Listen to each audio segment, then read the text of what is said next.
Chapter 49 of the Count of Monte Cristo by Alexandre Dumas. Chapter 49. Haydée. It will be recollected that the new, or rather old, acquaintance of the Count of Monte Cristo, residing in the Rue Meslay, were no other than Maximilien, Julie, and Emmanuel. The very anticipation of delight to be enjoyed in his forthcoming visits, the bright pure gleam of heavenly happiness it diffused over the almost deadly warfare in which he had voluntarily engaged, illumined his whole countenance with a look of ineffable joy and calmness, as immediately after Villefort's departure his thoughts flew back to the cheering prospect before him of tasting at least a brief respite from the fierce and stormy passions of his mind. Even Ali, who had hastened to obey the Count's summons, went forth from his master's presence in charmed amazement at the unusual animation and pleasure depicted on features ordinarily so stern and cold, while, as though dreading to put to flight the agreeable ideas hovering over his patron's meditations, whatever they were, the faithful Nubian walked on tiptoe towards the door, holding his breath, lest its faintest sound should dissipate his master's happy reverie. It was noon, and Monte Cristo had set apart 1 hour to be passed in the apartments of Haydée, as though his oppressed spirit could not all at once admit the feeling of pure and unmixed joy, but required a gradual succession of calm and gentle emotions to prepare his mind to receive full and perfect happiness, in the same manner as ordinary natures demand to be inured by degrees to the reception of strong or violent sensations. The young Greek, as we have already said, occupied apartments wholly unconnected with those of the Count. The rooms had been fitted up in strict accordance with Oriental ideas.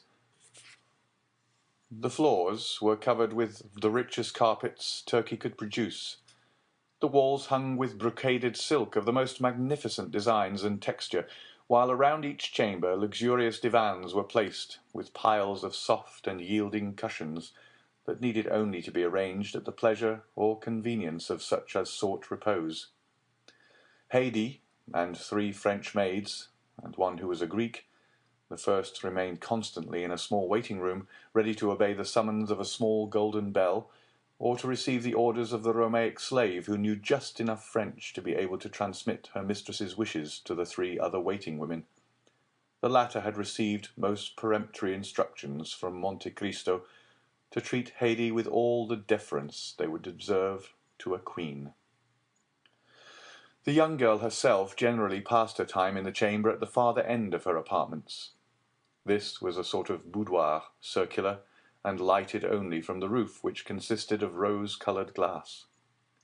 Haydée was reclining upon soft downy cushions, covered with blue satin spotted with silver. Her head, supported by one of her exquisitely moulded arms, rested on the divan immediately behind her, while the other was employed in adjusting to her lips the coral tube of a rich narghile, through whose flexible pipe she drew the smoke fragrant by its passage through perfumed water. Her attitude, though perfectly natural for an Eastern woman, would, in a European, have been deemed too full of coquettish straining after effect. Her dress, which was that of the women of Epirus, consisted of a pair of white satin trousers, embroidered with pink roses, displaying feet so exquisitely formed and so delicately fair, that they might well have been taken from Parian marble, had not the eye been undeceived by their movements, as they constantly shifted in and out of a pair of little slippers with upturned toes, beautifully ornamented with gold and pearls. She wore a blue and white striped vest, with long open sleeves, trimmed with silver loops and buttons of pearls, and a sort of bodice which, closing only from the centre to the waist, exhibited the whole of the ivory throat and upper part of the bosom. It was fastened with 3 magnificent diamond clasps. The junction of the bodice and drawers was entirely concealed by one of the many-coloured scarfs, whose brilliant hues and rich silken fringe have rendered them so precious in the eyes of Parisian belles. Tilted on one side of her head, she had a small cap of gold-coloured silk, embroidered with pearls, while on the other a purple rose mingled its glowing colours with the luxuriant masses of her hair, of which the blackness was so intense that it was tinged with blue. The extreme beauty of the countenance, that shone forth in loveliness, that mocked the vain attempts of dress to augment it, was peculiarly and purely Grecian. There were the large, dark, melting eyes, the finely formed nose, the coral lips and pearly teeth that belonged to her race and country. And to complete the whole, Haydée was in the very springtide and fullness of youthful charms. She had not yet numbered more than 20 summers. Monte Cristo summoned the Greek attendant, and bade her inquire whether it would be agreeable to her mistress to receive his visit. Haydée's only reply was to direct her servant by a sign to withdraw the tapestried curtain that hung before the door of her boudoir, the framework of the opening thus made serving as a sort of border to the graceful tableau presented by the young girl's picturesque attitude and appearance. As Monte Cristo approached, she leaned upon the elbow of the arm that held the narghile, and extended to him her other hand, said, with a smile of captivating sweetness, in the sonorous language spoken by the women of Athens and Sparta, "Why demand the permission ere you enter? Are you no longer my master, or have I ceased to be your slave?" Monte Cristo returned her smile. "Haydée," said he, "you well know." "Why do you address me so coldly, so distantly?" asked the young Greek. "Have I by any means displeased you? Oh, if so, punish me as you will, but do not speak to me in tones and manner so formal and constrained." "Haydée," replied the Count, "you know that you are now in France, and are free." "Free to do what?" asked the young girl. "Free to leave me." "Leave you? Why should I leave you?" "That is not for me to say, but we are now about to mix in society, to visit and be visited." "I don't wish to see anybody but you." "And should you see one whom you could prefer, I would not be so unjust." "I have never seen anyone I prefer to you, and I have never loved anyone but you and my father."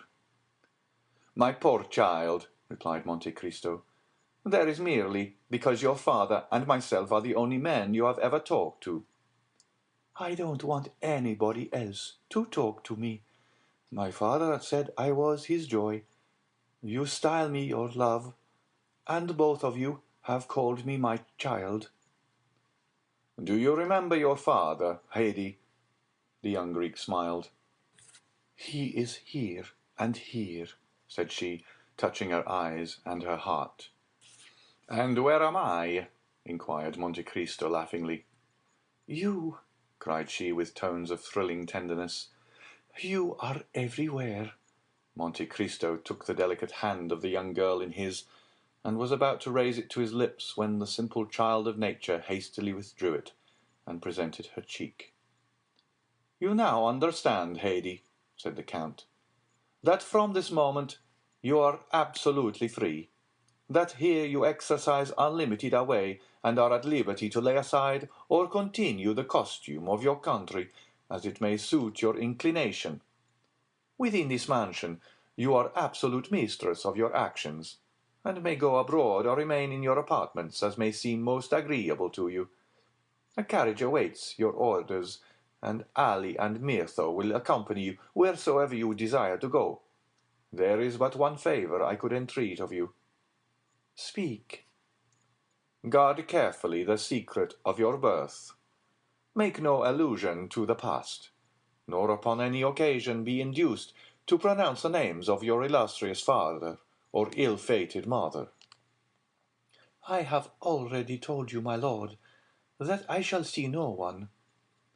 "It is possible, Haydée, that so perfect a seclusion, though conformable with the habits and customs of the East, may not be practicable in Paris.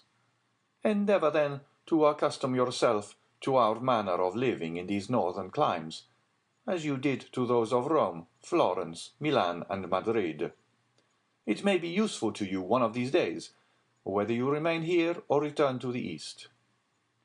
The young girl raised her tearful eyes towards Monte Cristo, as she said with touching earnestness, "Whether we return to the east, you mean to say, my lord, do you not?" "My child," returned Monte Cristo, "you know full well that whenever we part, it will be no fault or wish of mine. The tree forsakes not the flower falls from the tree." "My lord," replied Haydée, "I never will leave you, for I am sure I could not exist without you." "My poor girl, in 10 years I shall be old, and you will be still young." "My father had a long white beard, but I loved him. He was 60 years old, but to me he was handsomer than all the fine youths I saw." "Then tell me, Haydée, do you believe you shall be able to accustom yourself to our present mode of life?" "Shall I see you?" "Every day." "Then what do you fear, my lord?" "You might find it dull." "No, my lord. In the morning I shall rejoice in the prospect of your coming, and in the evening dwell with delight on the happiness I have enjoyed in your presence. Then, too, when alone, I can call forth mighty pictures of the past, see vast horizons bounded only by the towering mountains of Pindus and Olympus. Oh, believe me, that when 3 great passions, such as sorrow, love, and gratitude, fill the heart, ennui can find no place." "You are a worthy daughter of Epirus, Haydée, and your charming and poetical ideas prove well your descent from that race of goddesses who claim your country as their birthplace. Depend on my care to see that your youth is not blighted or suffered to pass away in ungenial solitude, and of this be well assured, that if you love me as a father, I love you as a child." "You are wrong, my lord. The love I have for you is very different from the love I had for my father. My father died, but I did not die. If you were to die, I should die too."